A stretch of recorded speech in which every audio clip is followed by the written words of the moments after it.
Hey, it is Roshida, and I'm back again with 4 easy steps for planning your career break. That's four. When I took my career break, I did as little planning as possible. I took a year, I visited 44 cities in a ton of countries, and I made mistakes along the way. Mistakes you don't have to make. And so I'm here to tell you a little 4 step framework that will really get you far into your planning process. If you're like, where do I start? What do I do? What do I need to focus on first? This is a video for you. Let's do this. I show people how to take career breaks and sabbaticals every day. And if you want personalized help with your break, I'm your girl. There's a link below in the description about how to get one on one help with me. But for now, I'm going to help you with this 4 step framework that will get you planning your break, get you moving forward, and really get the momentum you need to keep the planning going. Step number 1, pick your departure date. Once you pick your departure date, you'll have something anchoring your trip. And once you have that, it just makes it so much more real. Pick a date to leave and have it relate to another important date in your life. Maybe it's a birthday, maybe it's a friend's birthday or a family member's, maybe it is an event you've always wanted to attend in a city far away. Pick a date, put it on the calendar, set up reminders so you know when it's 9 months away, 6 months away, 3 months away, and finally 1 month away. And look at how excited you get as that date gets closer and closer and closer. All right, you have your departure date. Now it's time to figure out how long you want your trip to be. How long do you want to take off? How much of a break do you need? Is this possibly a forever break? You don't have to stick to the time period you choose, but it kind of helps if you know how long you want to travel when we get to the next step. And the next step is figuring out which destinations you want to visit. All right, go ahead, grab a notebook, grab a journal, start dreaming. Write down the names of all the places you would love to visit. Don't think about money or time or any constraints. Just daydream, be open with it. Like, write down everything you're considering. Now, you may have seen me before say I don't recommend you travel to more than one new location a month, like one home base a month. Don't do that. You can definitely do more if you're stubborn and you don't want to listen to me. But if you want your time to be relaxing and restful, try slow traveling as much as possible. Step number 3, it's time to create your budget. You know how long you want to travel for, and you know which destinations you want to visit. Use a cost of living calculator like numbeo.com or theearthawaits.com to figure out the cost of living of visiting different cities on your list. I'm going to drop those cost of living calculators in the description. Now, when you see the cost of living in certain cities, you might be tempted to cross them off your list, but you don't have to do that now. We're still in the dreaming phase. We're still trying to figure things out.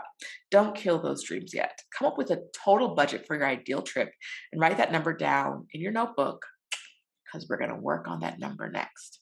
Next on the list, step number 4, to get your plan started is focus on your money. Now, this is the step that a lot of people let get in the way. You don't have to be that person. You can truly get there, make it happen. This is the part where a lot of people stop dreaming because there's more action here and more reality here than there is in some of the other steps. What we want to do now is dig into all of your financial accounts. See how much debt you have, see how much savings you have, see how much investment you have. It's time to put the numbers on paper and see what they truly are. For a lot of people, they're surprised. It's either a lot better than they thought or a lot worse than they thought it was going to be. But if you want to take the trip of a lifetime, now is the time to sit down and say, how much money do I have? How much money do I have access to? You have to face those numbers. Now, is there any more expected money coming in between now and your departure date? Is there a bonus?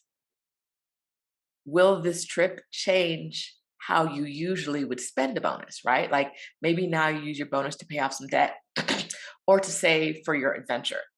Now, I always recommend that you try to pay off as much consumer debt before you leave on a career break or move abroad so that you're not stressed about money while you're gone. Now, I'm not talking about student loans. Student loans, that's Joe's problem. But consumer debt, if you got credit card debt, if you have those things, you don't want them hanging over your head and you don't want to be stressed on your trip. So pay off as much of that as you can before you take a career break. So also look at your current budget and figure out what you can cut out to help save for a break. Now, if you don't have a budget, now is the time to create one. I use mint.com for budgeting. I'll put a link below to sign up for an account if you don't have one. I love them. I've been using them for like, it feels like 10 years now, possibly more. I'm not quite sure, but a very long time. Um, you don't need a lot of money to take a career break, but you do have to have a handle on how much money you actually have and where it's going. Okay, so that's it. The first 4 steps to planning your career break. It can be a lot more involved, or you could stop planning now, right? You know where you're going, you know how much money you're going to have, you know when it's going to be. You just really got to buy tickets and get some accommodations, and boom, bam, you're done, right?